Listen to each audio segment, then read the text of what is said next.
Hello, welcome everyone. I am Audrey Lane. I am the co-director of the PopCon International Film Festival. And sorry, you able to get. I'm George Lane. I'm the co-director of the PopCon International Film Festival. I'm pleased to meet you, Chris and Katie. Nice to be here. Hi, thanks for having us. So we just finished the doc block. This was a lot of fun to program. So we've got Chris Hudson here from the Mayberry Effect, and we've got Katie Lennox with Cosplay Meg, or MegCosPlay, depending if you're looking at the title or the poster, which confused me a lot during this. Right. The poster apparently is not correct, and I just noticed that today. It's MegCosPlay. Oh, there's Meg. Hello. Love. Yeah, but either is fine. Great. Welcome, Meg. And Hi. This is the star of MegCosPlay, Meg. The star, I think. I don't know. I think the stars are my costumes, and Katie made them look really good. Thank you. Well, hey, you both can take the credit. It's awesome. It's nice. So with the Mayberry Effect and MegCosPlay, we got to see local things that we actually knew, and places and events and things like that. So Chris, let's start with you. The Mayberry Effect, of all documentaries to tackle, why this one? Was it close and personal, or was it, this is something that everybody knows and I want to make sure that they, continue to keep it relevant? I grew up in North Carolina, so I've always watched the Andy Griffith Show, but it's always been in the back of my head. And so I was working on a TV commercial when I was in grad school at Wake Forest, and I was needing a thesis project, and one of the main characters in one of our commercials was the Mayberry deputy, David Brownie. And he was such an interesting character on set that I was like, this guy's got something here. So I approached him about doing the documentary, and he said, I'm kind of on my way out, but there's a bigger picture here. So how about you come up to Mayberry Days in Mount Airy, North Carolina, which is only about 40 minutes from my house, and kind of check it out. So that's kind of how it got all started. But I grew up watching the show pretty much between 5 and 5:30 every night before dinner growing up. So it's always been there, but never thought I'd be walking into this world at all. So from conception of the first time you filmed, how long did it take to film everything that we just saw? I think I started in 2016. I got my last shot, I think, in February of this year. And so it was just kind of some pickup shots that I needed. So it's almost been a 4-year process. Oh, wow. And Katie and Meg, how long for you? Because I recognize that there were several events that took place, conventions that I know about. How long was it of a shoot? What was it for you? So us actually filming, I think we started in 2017, give or take. But there's some older footage, which is from a while ago. Some of the stuff Meg had, like when you were teaching at Indiana Comic-Con. I'm not sure when that was, like 6 years ago? 20, oh gosh, I don't remember. 15 maybe. And I mean, there's pictures in there that were 10, 12 years old too. So it goes, the content goes a long way back.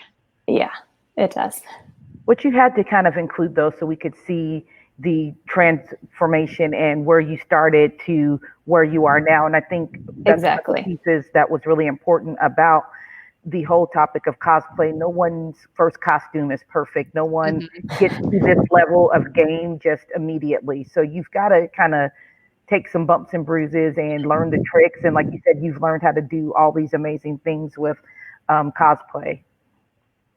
Exactly. Yeah.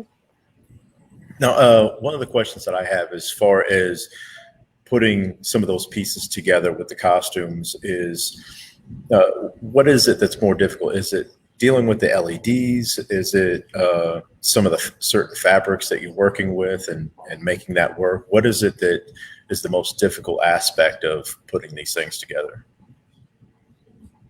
Well, I can confidently say that it's always the thing you least expect. So if you think it's going to be super easy, hey, I've got this pattern, I know how it fits, and then you cut into it and suddenly the fabric doesn't work with the pattern, it can be a complete nightmare. So you can never really be prepared for what's going to be the most difficult thing. So really just jumping in and giving it a shot is the best way to go about it. And I tend to pick costumes that have more of the creation parts that I like. Like I like sewing, I like detail work. And so I tend not to pick a lot of props. But if maybe I get gifted something like somebody gave me some thermoplastic. And so we said, what can we do with this? And so we tried all sorts of stuff and tried to come up with costumes that make it work. So really the difficulty level is whatever you need it to be. Awesome. And do you have like a personal favorite and then also one that you, after doing it, you're like, that didn't work out? Like, is there a particular not favorite of yours? Well, my Pearl costume, the one from Splatoon, she is a squid human type thing. It was really fun to make because it was a lot of props and a lot of construction with the ears. But in hindsight, I used a lot of materials that didn't travel well and didn't pack well and were very difficult to keep pristine. And so the paint's coming off. The dress is made of vinyl, so when I wear it, it's like wearing a trash bag. Like, it's not my favorite to wear. So like in hindsight, I would do it differently now that I've learned what all does not work. Gotcha. And it's Katie, I mean, is it pretty much the same thing that you feel about, with what Meg was explaining about that? Do you feel the same about that, or what are your opinions on that? Yeah, I mean, I personally don't have a lot of experience making costumes. I love costumes and I love Halloween and I make a lot of things out of duct tape, but Meg takes it to another level and I think she's so talented with everything she does. But yeah, you can see some of her earlier stuff that, like from her older photos where she said that, it was more duct tape and that sort of thing. And then it evolved to what it is now, which is just so, so good, I think. Hey, no shame in duct tape too. It serves a very important duct tape purpose. Is great. Yeah. Awesome. Yeah. And Chris, as far as the Mayberry effect, I like the way you added not just talking about the conventions and everybody getting together or the gatherings, of the about the Andy Griffith show, but showing how things are today versus how things are viewed then. I know that maybe somebody would think, oh, maybe you don't want to end up putting it in there because it could rub some people the wrong way. But I love that you add that in there to show the difference and the relevance on how things are. Was that something that you questioned, or is that something you knew that you wanted to put in there, as something to weigh things out on past and present? I think I had an idea of originally putting something in there. I think there's been some other videos online and short documentaries done about kind of the conference itself, the Mayberry Days events themselves. But I think I kind of wanted to start, I really wanted the film to kind of help start a discussion and kind of not so much rub people wrong, but just kind of make people think. Because there is a lot out on the internet about anytime somebody would pass away from the Andy Griffith Show as one of the stars, there'd be a number of different articles that would pop up saying how white the show was. And so I really need to explore that part. Now, when I started at 2016, that wasn't necessarily one of the first things that came to mind.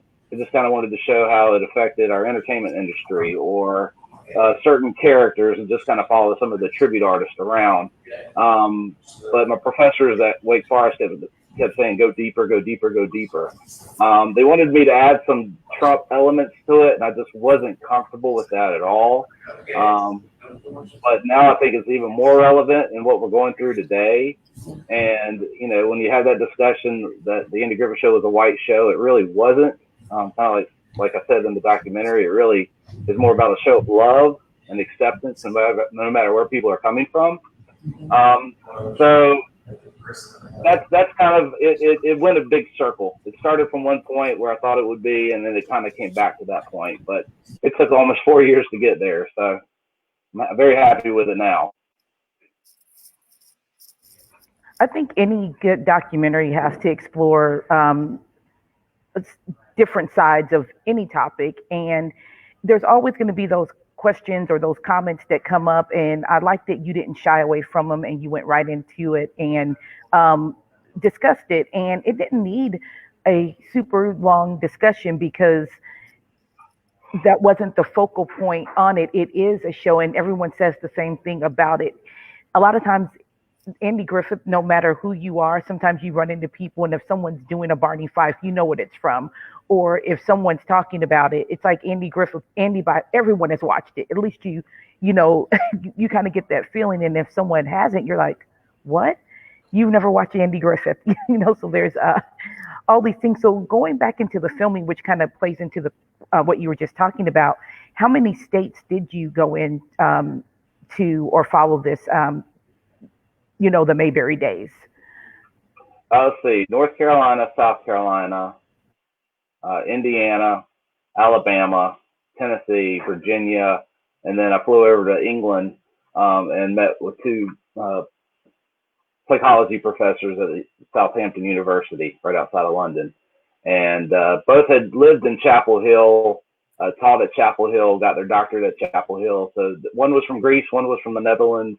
But both, having lived in North Carolina, they knew of the Andy Griffith show, so they could really kind of talk about the psychology and the kind of science behind the idea of nostalgia, and kind of explain on that kind of level why some of these people are so nostalgic for this show. So it was a perfect match of being able to get connected with them. So I think it's 7 states, and there's still a lot more Mayberry out there across the country that I'd like to go and shoot that I haven't gotten to yet, but. Okay, you take it away.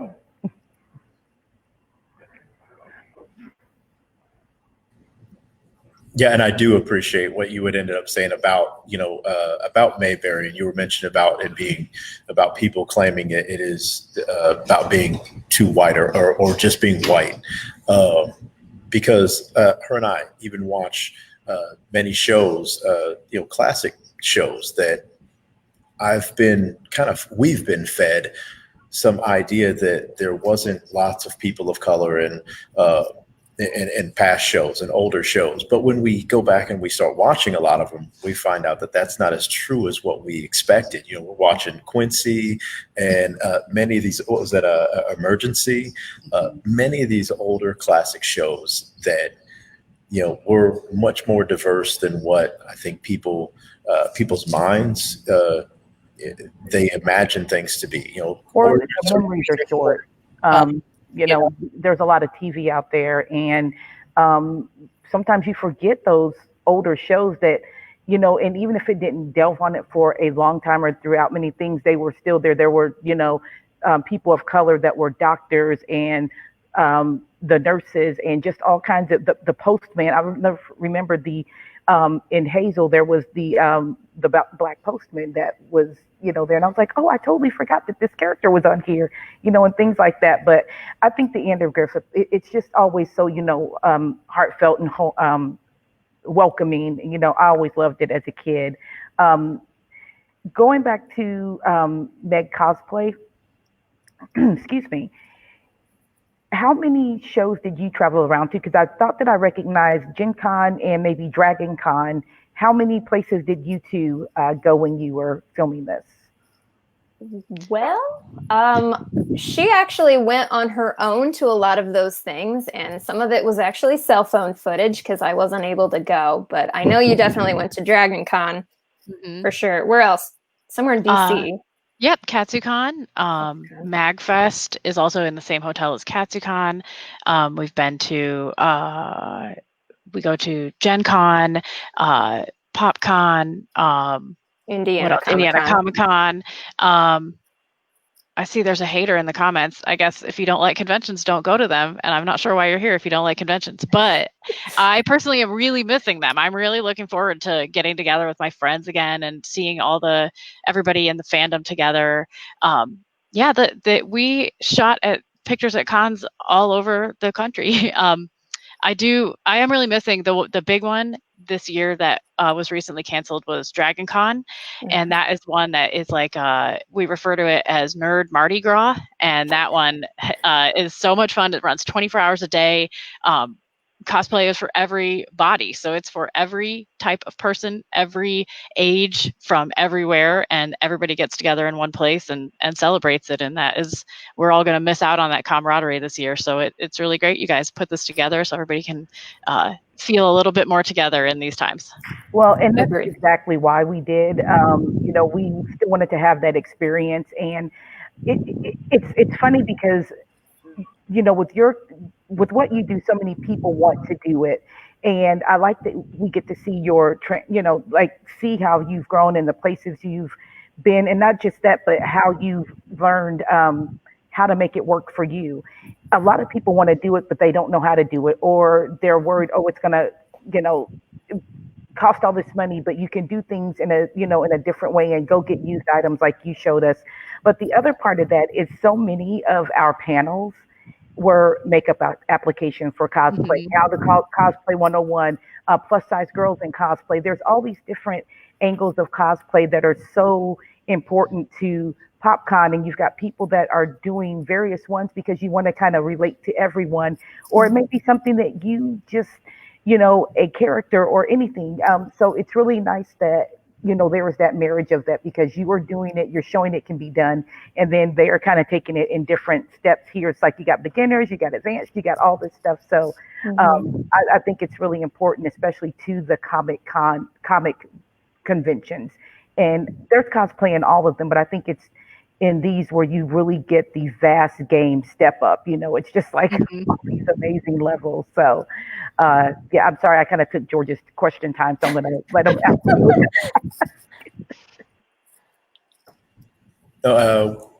One of the things I'd like to know is, Chris, are you wanting to continue to do documentaries, or are you wanting to do or are you going to continue with the Andy Griffith, maybe a second one, or are you wanting to do any other kind of films? What are we to expect from you as a filmmaker in the future?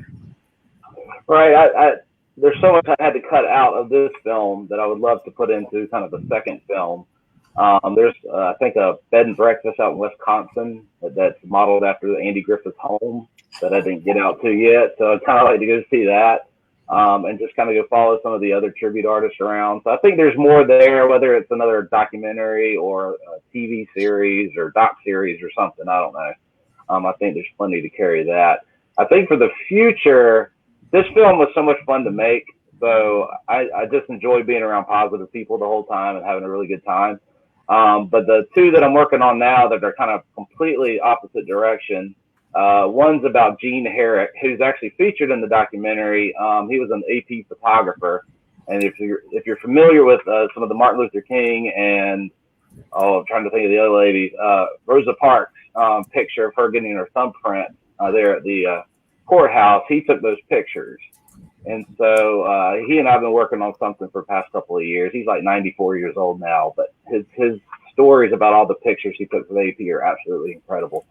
So working on that, and then we're working on a friend of mine and I, Meg Daniels and I, we're working on a local documentary here in North Carolina about how the pandemic's kind of affected 3 different businesses and whether they're going to survive or not during this time. So that's on a much more stressful, hard level, and kind of exploring what the banks have done and what the SBA has done and the PPP loan. So totally opposite from the Andy Griffith Show and the Mayberry Effect. But I think something that's very, very important that we need to tell right now. Nice. You have a lot of irons in the fire. That's I'm exhausted. So, but that's what I love to do. So this is what I'm made to do. So awesome. And Meg and Katie, what about you? Is there something that you're planning on doing next? Anything concerning filming more of that, or if there's something that's different that you're wanting to take on? We haven't even really talked about that much. This is a good place to talk about it. It is a good place to talk about it. Lately, a lot of my crafting time and cycles has been towards making masks. I've sewn a lot of masks because that was the first thing everybody started calling me. Are you making masks? And I'm like, So what I've been trying to do is I make them for my direct family, and then I try to point people to local places that are selling them, and then other shops run by people of color who are selling them. So if that's what you're looking for, I can always point people to those. But that's been a really good distraction too, is crafting things that feel useful right now. And so we're gonna finally get to a point where I can probably think about making another costume, but right, yeah, I'm not sure yet. I have a couple that I've wanted to make, but it's going to be a matter of feeling like I can get the materials, because right now sourcing materials has been a challenge for a lot of cosplay enthusiasts. Even if you just buy costumes, commissioners are struggling because people aren't buying costumes if they don't have anywhere to wear them. And so it's kind of the whole cosplay economy is a little bit of ground to a halt, and we're all seeing how can we support each other? How can we keep each other's spirits and creative momentum up, but then help everybody make a living too? Exactly. I think we're just kind of waiting to see how this all shakes out, and hopefully we get through it okay. But I mean, I would love to film more of her costumes and stuff in the future. I'm sure there's going to be more and lots of great things coming in the future. Not stopping, just kind of on pause for now. Yeah. Hopefully we'll come up with a new project sometime soon. There's always going to be more animals coming through rescue too, so it never stops. You can probably hear them in the background for me too. Yep. So Katie and Meg, if anyone wanted to get a hold of you guys, how would they be able to do that or follow you? My personal website is just katielennox.net, and it has all of my films and my photography on there. Meg, you have a blog, right? Mm-hmm. It's woefully out of date, but it's out there. It's agirlfrommars.com. And that's got all my cosplay photos and some progress stuff, and just some a long history of the stuff I've been working on, and some really interesting shots of costumes in various states of existence. So right, yeah. Cool. And Chris, as far as if anyone wants to stay in touch and see all those new projects that you have coming down the line, where can they get a hold of you? Where can they follow you? They can follow me. They can go to the website, themayberryeffect.com. You can find me on Instagram, Twitter. Pretty much type in the Mayberry Effect, it'll pop up. Also on Facebook, the Mayberry Effect, the movie. So yeah, if you're a fan of the Andy Griffith Show or anything else, just contact me. I'd love to reach out to you. All right. Well, I am now. I mean, already I enjoyed the show, but I think your documentary really put an extra staple on things. So thank you for that. That was nice. Oh, I'm so glad to be here, and thank you for including me in your programming this year. All right. Appreciate you all for attending. Thank you very much. Audrey, if you want to go ahead and sign it, head us on out. Of course, you're going to make me work the equipment. I mess it up every time. Thanks, guys. Bye. Thank you. Thank you. Thank you all.